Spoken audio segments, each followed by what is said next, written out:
So good evening, ladies and gents, and welcome to another Live in Laois show. I'm delighted to be joined by one of my great co-hosts, Trudy Carmody. Trudy, how are you this evening? I'm great, John. How are you? I'm in good form. And we're delighted to be joined by a wonderful guest, a tourism professional, Hazel Tucker-Fogarty. Hazel, welcome to our virtual studio tonight. How are you? I'm great, thanks. Thanks for having me. Well, delighted to have you in. And of course, Hazel, your business is virtually Irish. And I was telling you off camera, love the website. Tell us about how you got the idea for virtually Irish and what is it all about? Well, the idea kind of developed over time. Initially, I trained as a tour guide. I've worked in travel and tourism for nearly 20 years, and I retrained as a tour guide back in 2019. And around that time, I got to see a lot of the small and independent businesses, even before the pandemic, struggling and maybe being overlooked. And, you know, these are the businesses that are the face of Ireland. So as time went on, I thought, yeah, I'll develop my photography tours, which is my passion. That's what I kind of thought I'd be doing. But sure, the pandemic hit and I saw more and more businesses struggling on social media and people closing and tour guide, like everything, as you know, just stopped, tourism ground to a halt. So that's where it really came from. I saw the bigger companies where, they were shouting and they were getting kind of a bit of recognition and everybody's struggling. We all know that, but the small people are getting drowned out in the noise, I suppose, in the sea of everybody looking for help and looking for support. So what I thought I would do was create a website where it would showcase authentic experiences and products and services that are Irish or Irish themed. And for the people, the suppliers, give them a hand up marketing, some kind of mass market for us as a group, as a collective. And we can, reach a wider audience that we probably wouldn't have reached before. So it's for small and independent businesses to get them in front of a larger national and international audience. Well, it's a brilliant idea straight away. Love the website, as I mentioned, and your emphasis is right on point, because after this mad year we've put down is over, the way forward will be to work together. So your approach is perfect. You're the right person in the right place at the right time with the right message. Would you agree, Trudy? Absolutely. The small businesses are the backbone of this country and the tourism industry. And they do not have the budget, they do not have the know-how. There's only so many balls you can juggle in the air at one time. And someone like Hazel to fill that gap, fill that void and help me or people like me or you, John, get their business out there to the local, domestic and foreign market is phenomenal. With her know-how, with her marketing skills, with her knowledge of the tourism industry. She knows exactly what the small businesses need. But can I ask you, Hazel, then leading from that, what kind of businesses? Obviously, we're looking at tour guides and experiences and adventure tour guides and stuff like that. But what else? What other kind of businesses do you think would benefit from Virtually Irish? Well, the likes of the crafters and the people who run maybe small workshops or sell their art or sell their creations. So you've got the storytellers. We've got we've Eddie on board, Eddie Linehan on board. We've got a wonderful florist in Dublin. Now she's a singing florist, Irene Delaney. She's brilliant. But she did something. She delivered flowers to me. My husband got them as a surprise for me, which is lovely. It shows that the marketing is working on someone. But she was on her way to a grave for somebody from the United States who had family over here. And they asked her to dress the grave, because they wouldn't get over this year. So the services, that everything is personal. It's the small businesses like the little cafes or like even small restaurants and pubs. And, it doesn't have to be, just the independent, just a tour guide, or it could be the local taxi driver or any business that I suppose is going to be part of someone's visit here or something that we can use as part of tourism in Ireland. So if I have even like something like a small cafe or a small gallery or a taxi or the florist, it's a fantastic idea. If I can get, do you know, as a little cafe owner, for example, there's an amazing cafe we have here in Mount Rath, the Cozy Calf, and Sinead is phenomenal. To get her out there and to get her the audience that she deserves. I know you could say she's not strictly a tourism business, but you know what, that's a service that my tourist needs. And she would find it difficult to reach further than a local industry. So I can see what you're saying, how someone like her would benefit from this. So if we were to get small companies to buy in and get this collective approach, I think that's a fantastic thing that John's hit on. It's a collective approach. What exactly will you do for me, the cafe owner or the florist or the tour guide? Well, what's included with Virtually Irish is there's a listing. So on the website, you can find your supplier or your experience or your product or whatever you're looking for. That's one part of it. So you have your listing. And then there's the marketing. So I put out posts on social media every day. There will be various posts across all the different platforms. So you have your Twitter, Instagram, on my Google, my business. I've got, again, across everything, LinkedIn, the works. So there will be spotlights on the different suppliers. They will be included in the blog. And we're going to start a podcast as well. But everything I put up there is linked back to the business. So I'm not, I'm not looking after bookings or anything like that, or taking a cut, but everything is linked back to the small businesses. You are the marketing arm of my small business, and what the tourists will find on your site will go directly back to my business, and that's how the tourists will find me. Absolutely. And like you say, working as a group or working as a collective, part of it as well is networking. So there's a Facebook group. Now we're in very early days yet, but there's a Facebook group, and the idea behind that is that the likes of guides can meet the local cafe owner, and that's where they stop when they're on their tour. Or there's the flower, they want to send thank you flowers to somebody that they were staying in, to their guide maybe, and that's what they use. That'd be nice. Yes, to you, Trudy. But and it's the whole recommendation and helping each other out as well. I think this is how we're going to recover from this, is doing it together and not doing it individually. So I need those businesses to survive. I need you to survive, because you will help me and them survive. And as I said at the start, the small independent businesses are the backbone of this country and of the tourism industry within this country. And I think a green tourism or an eco-tourism is what in particular the Americans are looking for. And that doesn't necessarily mean paper cups. It means that they are sustaining small communities. That's really important for us as a country as well. So I think your collective is absolutely amazing. It's a fabulous idea. Going forward then, where do you see, how many businesses will you have?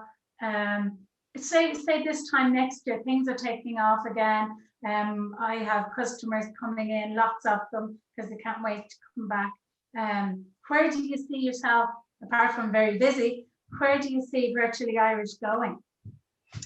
Well, the whole idea is to have the whole country, the whole island of Ireland covered. Not just, again, it's not just local to Dublin or Laois, or it's north, south, east, west, it's the whole country. So when somebody wants to make a booking, or somebody wants to, do maybe around the country tour, there will be something every stop of the way that they can kind of look at and go, right, okay, I want to book this cafe, or I want to do this show, or whatever it is. So my goal is to be in every county by next year, at the very least. Amazing. I think that's attainable, achievable. Yeah. It's measurable. Question popped into my head. If I'm a tourist and I'm in the middle of the country and I need to find a little cafe, can I go on that Facebook, or is it just for the suppliers? Could I go on and say, hey everybody, I need to find a cup of coffee quick, I have a headache, and I need my caffeine, where do I go? And I look for recommendations within the Facebook. Could I do that? Can the customers join it too?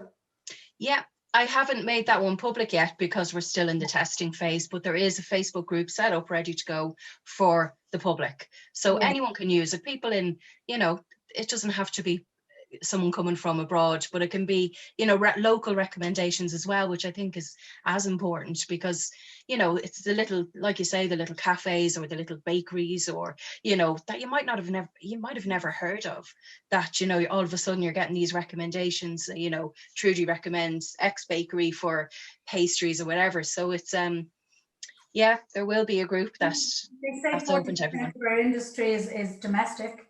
Yeah. So why not use that?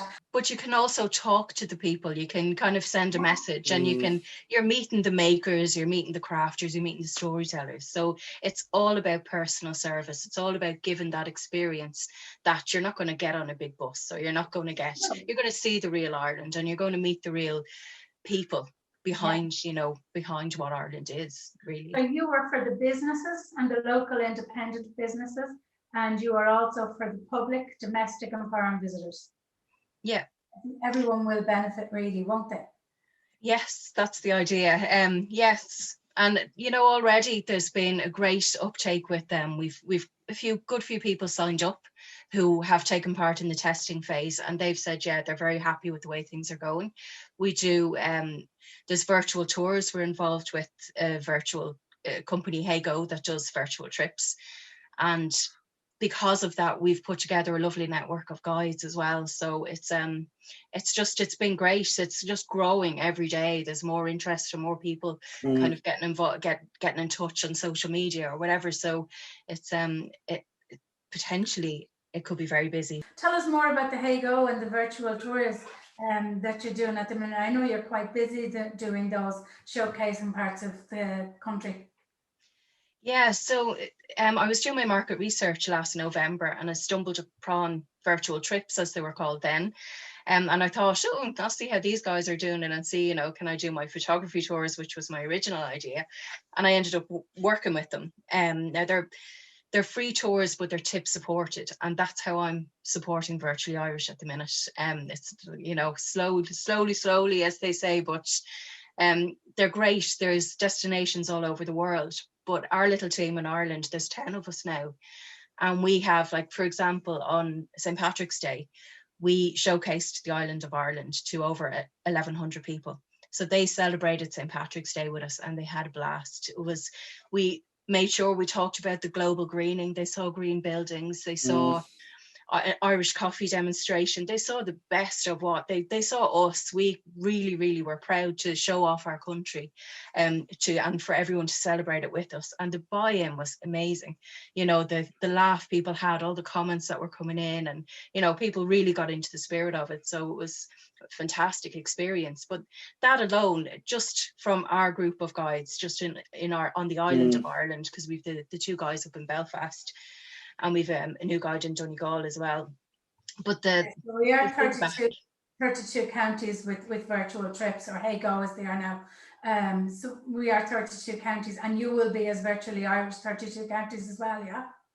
Yeah, absolutely. It's the whole island, you know. It's just the island of Ireland, as far as, you know, for tourism, because that's what people want. They want to start off maybe in Belfast or Donegal or wherever, and then they want to work their way all over. So it's showcasing the whole country.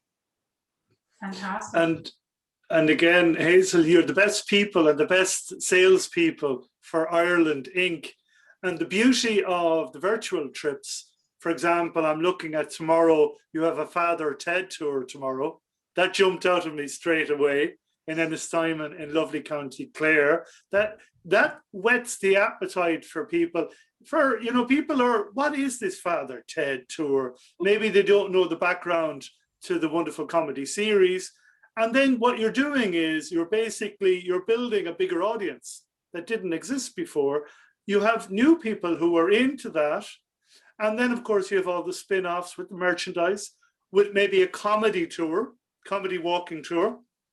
And then when they come over and they're actually physically here, they know the offering via Virtually Irish.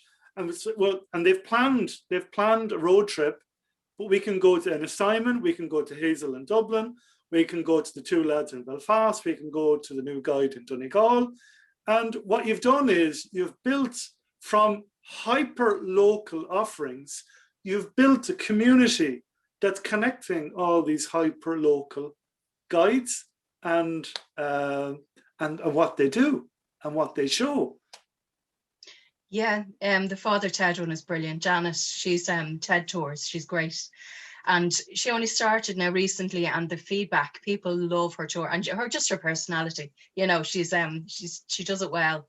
But yeah, there's been a lot of people have said, you know what, like you just said, John, what is this Father Ted? Like, where can I watch it, or where can I find it? So there's a whole new audience of Father Ted watchers now because of these virtual trips.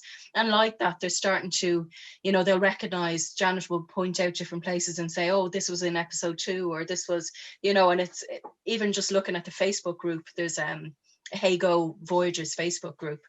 And the chat, the friendships, everything, it's bringing the world to people who can't travel at the minute. So it's definitely such a positive thing. It's fantastic. It is fantastic. But the other thing is, if you flip it on its head, like I know until March last year, I was a tour guide as well up in Dublin on the bike tours. Shout out to Hugh, Lazy Bike Tours there, and all the gang there. And what I found is you'd watch other guides and their offerings, and a lot of it was basically, it was background noise, traffic, and you're competing with all that competing noise and that kind of white noise in the background. Whereas a lot of people, maybe the older demographic, a lot of them, this is basically the way they will, in the main, want to sample tourism from now on. Yeah. They don't really want to leave their back garden. They want to fire up the laptop and see what's happening over with Virtually Irish, and then maybe your equivalent over in Italy. And maybe there's a market segment there that will only go virtual from now on. Well, there's definitely there's definitely people who can't travel. And that was one thing that came through on the comments of in the virtual trip. Well, it's not virtual trips anymore, it's Hey Go Voyagers. Hey Go. Hey Go, they only changed their name last week and they rebranded. But there's people who are ill, or people who have mobility issues, or people who just don't have the money to travel. So again, it's providing that service that they're seeing places and being involved in conversations that they just didn't have before. It's also, I suppose, tackling the whole social isolation that the pandemic has brought. But you know, it's been there for some people before as well, and hopefully this will continue after. You know, I think it's something that will continue long into the future. I suppose it's opened up a new way for people to travel. Absolutely. And of course, we've all, both the supplier and the end customer, in the last 12 months, we've been on a tech voyage of discovery. We've really teched up our tech game, so to speak. But despite all that, Hazel, are there any kind of nuts and bolts issues with, for example, the Wi-Fi or the network coverage that can still be a little bit of a problem with tours? Yeah. Certain places we can't go to, there's no coverage. So it's done through their app, and we do signal tests, and it's all done, it's very professional, done very well. But we have to have our mic, and we have to have a dead cat, as they call it, which I never knew existed before. So the little furry thing that stops the wind, I never knew they were called dead cats before. So we have those to stop the wind. So you're talking about the background noise and the interference and things like that. So that seems to kind of, you know, that solves that problem, which is great. So they're getting a proper experience. And the whole experience of walking with you, you know, if I trip, they trip, you know, it's kind of, it's very live and very, you know, I've had seagulls come at me. I've had, you know, there's, I swear they follow me, but anyway, they, you know, people are experiencing the, you know, watching when you're trying to cross at a road or something like that, you know, they're kind of going, God, watch the cars, you know. So it's interactive. While they don't talk, they're making comments, but it's nice. It's you know, it's very relaxed and very friendly, so it's lovely. Did you have teenagers throwing something at you in Dunleary or Bray or something? No, I did. I had got young fellas on bikes throwing plastic bottle caps, and it didn't hurt me or get me. But I had my husband was with me, so he ran after them. That was funny. I didn't show that on camera, but yeah, so I couldn't believe it. It was one of my first tours, and I was like, what are they doing? But yeah, you never know what's going to happen. I've been trying to signal test the Rocket Laois for the last 8 weeks, Hazel, and there's parts of it I kind of, because it would be phenomenal. Abby Leaks should be going live in the next week or two. So fantastic. Nice. Yeah, because and it will tie in. Abby Leaks ties in with, we have Christopher in Cork, so Abby Leaks ties in with Cove, and Abby Leaks also ties in with Donal, who does the Titanic tours up north, and it ties in with Dublin. Absolutely. Yeah, it's again a hyper local offering with a hyper local flavor, and you just do not get the same with the big generic groups in the, how should I call them, the mainstream locations with the mainstream tours. And maybe after this pandemic madness is over, maybe there will be a bigger demographic that actually wants the off the beaten track offering. Because Hazel and Trudy, I put it to you ladies, that maybe after all this, people will be a little bit warier of the big groups and the big population centres and the jammed pubs, and maybe they'll need a bit more personal space and room to operate on smaller, more intimate tours. What do you think? For sure. Yeah, definitely. I think it'll change how people travel. Personally, I know myself, I'd rather travel in a small group, but I think people who may have gone on the bigger, group mass travel before will be looking for something a bit more interactive, looking for something with a bit more meaning. I think travel will become more meaningful. That's what I think. Yeah. Because you still have your hyper local offering, but you're part of a collective. Yeah. You're part of a collective. And it's amazing. Like thinking back on tours I've led, and it's the simple things that you've done. In fact, after tours, and people rave about it. And of course, you thought it was the normal thing to do. Like I had one lovely couple after the bike tour. They didn't know where to go to get the Laois. They didn't know how to get a Laois ticket. So I said, look, come, I'll walk down with you and I'll show you what to do. And of course, the review afterwards, and they were raving about this. Sure, I thought it was the most obvious thing to do. Instead of standing there for 15 minutes trying to explain where to go and what to do, I said, come along with me now and I'll do it for you. You know what we always say about Ireland? It's not just the places that you visit, but it's the people you meet along the way that make it magical. Yeah. And that is what Hazel is putting people in touch with. It's the people. Exactly. Look at Pierce Brosnan's interview on Tourism Ireland, or oh God, he'll kill me. What's his name? He was on Game of Thrones. Oh my God, I think it was in the middle of the night. Sorry. Cunningham, Liam Cunningham. Liam Cunningham. Yes. They have videos on LinkedIn at the moment with Tourism Ireland, and both of them, it is the people. It is about the people. We are just nice, helpful, thoughtful people, and we do that without thinking. And I think Hazel's offering, it showcases that, and it's highlighting the people. What she's doing, she does naturally. Yeah.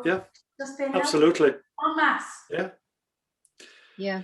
And the fact that it's not just, looking for loads of sales or anything like that. There are free resources, and they're getting the likes of podcasts out there, or getting blogs out there where people can have a chat with me or put in an article and I'll link it back to their site. It's just, as I say, the more people that see what we're doing, the better for everybody. Community is what you're building, isn't it? Yeah. Exactly. And what I loved about your website, hats off to your wonderful husband, because he did a great job on the website. Am I allowed to say that? Oops. Yeah, no, you're allowed to say that. Now, I've had to do quite a bit of work on it, but he's built it. So yes, I wouldn't have got this far with the website without him. So Carl, he is great. Well, well done to you and well done to Carol. But I love the podcast section. And of course, this evening before we came on air, what was I listening to? Only the Three Castles Burning podcasts. I mean, it is a national media standard. It's, I mean, and I mentioned to you, Hazel, before we off camera, that they should be on the telly. Yeah, they're very good. I mean, they're very good. But it's an amazing with your virtually Irish collective. It's amazing. You're shining a light on the incredible amount of talented people across the country. And you see, if they're on their own, and if they're plowing a lonely furrow, and you know they're what they're doing is hyper local, and it's loved by the people who know about it. But the beauty of your site is more people will get to see and hear what they do. And that'll whet their appetite to come over and go on those tours and experience those experiences. Yeah, that's the whole idea. It's kind of the one-stop shop as such for everything Irish. You know, it's where I'm hoping people will go to find anything they're looking for Irish. So like that, you'll be able to trace your roots with Trudy, or if you're looking for to send, like I said, send flowers to somebody in Dublin, I'll have more florists throughout the country. Or if you're looking for a piece of art from, you know, a commission from one of the artists, or, you know, there's so much potential, you know, to find everything you need for your Irish experience in the one place. Absolutely. And I mean, what if, I love dealing with what ifs, Hazel. Had the pandemic not happened, would Virtually Irish be where it is now? No. I would be still working in a travel agency. I'd gone back to work full time in a wonderful travel agency near me, the Travel Escapes. I'll give them a little shout out. They're great. Oh, that's right. Yeah, they're fantastic. They do fantastic tours abroad and cruises and stuff. Lovely team. But yeah, if the pandemic hadn't have happened, I wouldn't have done this. It was in the back of my mind. It was something that kind of, you know, had been an idea kind of rolling around in there, but I never thought I'd ever be able to do anything about it or make it a reality. So the pandemic has, you know, made this reality. So yeah. Yeah, it's funny you say that, because I mean, again, I came up with the Live and Leash brand 2.5 months before the pandemic started. It would have been January last year. I had this kind of nebulous idea. Well, what if we interview local people? And then I kind of let it slip, and because you get busy doing other stuff, don't you know?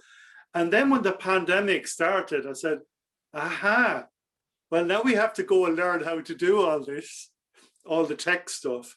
Once you get the tech stuff done, really all that stuff falls away, because it's just another way of communicating with people. Yeah.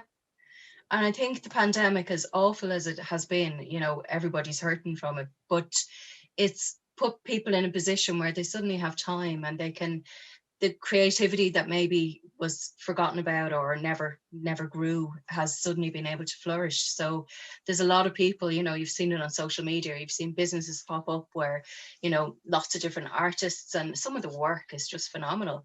You know, a lot of innovation going on as well, like some brilliant ideas have come from this. So, you know, we have to look at the positives from it. It's you know, I've taken this as something that now it's my passion project. It's something I feel very strongly about. So, and it's something I'll continue doing even after the pandemic. Yeah, but it's a brand. You have a brand that resonates. I mean, it's right person, right time, right offering, right person. Trudy. Sorry, John. I think the pandemic is going to give you time to launch and to gather everyone and to make your community big. I think it will seriously take off when people start visiting again. I think you'll have your businesses listed and ready to go. And then as the tourists start coming back, you will be the place for everyone to do the unique experiential bespoke experiences around the entire country. And I think the virtual trips between this and then will increase as well. And I see them continuing after the pandemic, because as you rightly said, there's a lot of people who just can't travel. So there's more than one leg to this business, to be honest. And there's, you know, you need to have that for companies to succeed. Yeah. Yeah. So Now, we will. supposing I'm a company in the Laois area, because this is our audience, if I wanted to list with Virtually Irish, how do I contact you? Okay, so on the website on virtuallyirish.ie, there is a contact us part. There's also the Facebook page, so Virtually Irish. If you type it into Google, it comes up, which is great. And I have across all different social media, so Instagram and Facebook are at Virtually Irish. The hashtag I use is hashtag Virtually Irish, and obviously Virtually Irish Community. So they're the two that I've been using kind of on everything. So hopefully people will start using them as well, and it'll, you know, we'll be able to find each other easy enough. So as a customer, I could find you to get suggestions of things to go, places to go. And do you list the virtual tours on that as well? Just a thought. I do. There's a section for virtual tours, and I've just added this evening actually the personal in-person tours. So that's the guys up the north are doing one, which is great. They're back, they can do them socially distanced, and they have their I think a mic or something. I don't know, I'm not sure what their setup is, but it's done kind of you know, they can manage it. I think they could take 15 people or something like that. Yeah, festivals, because there's none at the minute, but yeah, definitely there'll be a listing, because that's all part of it, all the experiences, you know. If we can, Laois in particular, we have 20 something festivals in the year that goes on literally all year round. So that would be great, because to get that marketed outside the county. I know the Scarecrow Festival and obviously County Electric Picnic in September. Those two are big and they have a huge following, but there's lots of other quirky festivals going on in Laois throughout the year. So it just maybe raise that as a thing, you know, and as a family to find little bits of quirky things like that going on around the country could be amazing. Yeah, the festival's events, I suppose we could have a part for events like that. It's evolving the whole time and it's getting bigger and bigger. Like I'm going, oh, you know, what about this? Can we add this directory? Can we add? But yeah, that's the hope, to have the likes of a listing where, okay, I want things to do in Laois, and you're going to be able to find like all of these businesses or days out or places to eat. But yeah, that's great. I didn't realize Laois had so many festivals. That's amazing. Really, really good ones. Really good ones. We're blessed. Actually, we're blessed. We have really, really great ones. I only discovered Laois last year. Hazel. I know. Hazel actually won a prize last year with Laois Tourism, and she won a vacation away for one night and actually stayed two. And that's how I met Hazel, and part of her prize. Oh, very good. We spent a day together last summer, and that was Jackie and Rose that sorted out that and sorted Hazel. So I think you stayed in the Midway?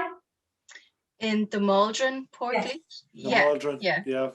And it was lovely, but it was very weird because obviously there were all these restrictions, and you know, it was a strange, but it was a lovely trip, because it's not really somewhere I'd ever really considered. Working in outbound tourism or outbound travel for so long, our holidays were cruises, or our holidays were a week away somewhere, you know. So the last few years have been such an eye-opener for me, and how wonderful Ireland is. You know, I've always loved it, but it's just, you know, I'd get a cheap holiday at work or whatever, but of course, Laois is gorgeous. I loved Laois. I'd point out that your page, your main photo on Virtually Irish is the Ridge of Capard, where we went, and also we have the view from the Rock of Dunamaze as well. So the fabulous photos. You're an amazing photographer, as is Carl. Like, so yeah, we had great fun. We went to Bowes in Dura for lunch. Yeah, and we couldn't lovely. So we took the lunch to Abbey Bog, and we got teas and coffees from April there in the Manor Hotel. It was amazing. I really, we had a great day. It was lovely. Trudy, that's, as we said, where I met Trudy. It was meant to be a walking tour of the rock. We ended up spending the day together. It was wonderful. She brought us to so many places, packed so much into the day. It was really, really great. My daughter loved Trudy and loved, you know, she was 9 at the time. It was you know, it's hard to get kids interested in very much, but she loved it, and she wants to go back to Laois, and she loved Trudy.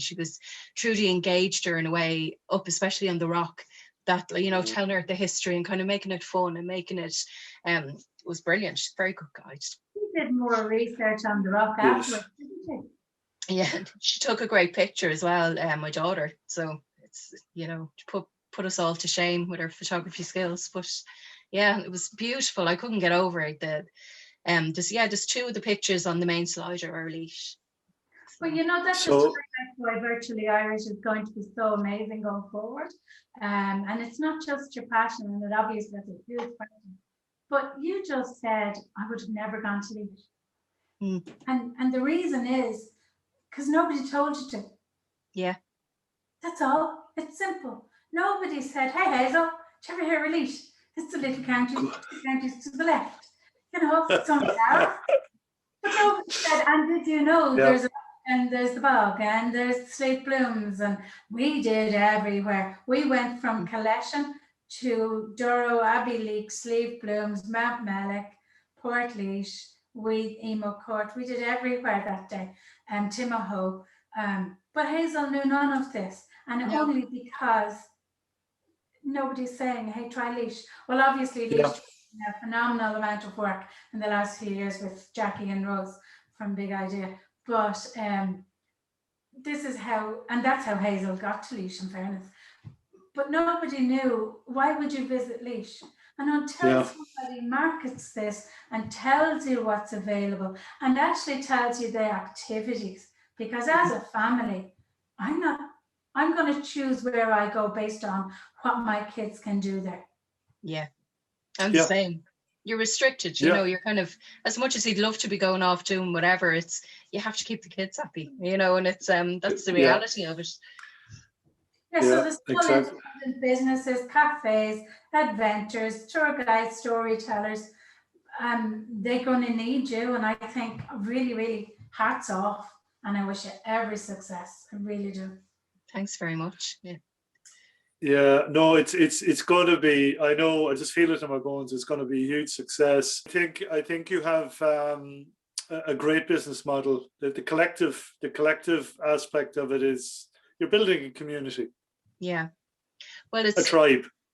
But it's not the only one. I've another website registered of something similar in a different industry as such. So like there's so much potential there for people to work together and to help each other. But but I mean that's buy-in. They will, and delighted to hear that Virtually Irish has a great Laois flavour. Yes. Lovely Laois flavour. It's got a lovely huge Laois influence as well. So it's great. It's brilliant to have Trudy on board. Again, like the people that I've been dealing with, and the guides, our tour guides in particular, the wealth of experience and the different knowledge that people, you know, everyone's very generous with their time and with their, you know, their ideas, and it's great. You know, it's definitely helped me along. So I couldn't do it on my own. Absolutely. That's the way forward for every industry on the island going forward. So my great thanks to Hazel for coming in this evening, and again to Trudy, thanks again for all your help, and to our wonderful viewers. Just you know what you have to do. Subscribe to our YouTube channel and hit the bell so you'll get the notifications because we have a lot of great shows lined up for the start of the summer. So do subscribe to our YouTube channel. So viewers, I want you to stay well and safe and enjoy the rest of the weekend. Bye for now.